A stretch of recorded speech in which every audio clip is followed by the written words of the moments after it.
Pinagpalang umaga sa inyong lahat. Ayan, pag umaga po, mga alas 4, nakaupo na po ako dito sa aking trono. Tapos, nakapikit yung mata ko. Pagmulat ko, napil ko na nandito lang palagi pala itong mga to. So, hindi ako iniwanan. Yan si Winter. To. Tapos yan naman si Summer. Mayayain yan, pero pag tinawag mo, Summer, ayan. Pag tinawag mo yan, lalapitan ka naman. Nag-meme siya ngayon.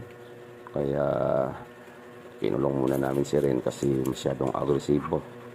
So, ayan po. May mga cute nila. Hindi sila nang iiwan. Tapos naman, pag nagpe-Facebook ako, dito lang ako, nandyan din sila. Oh.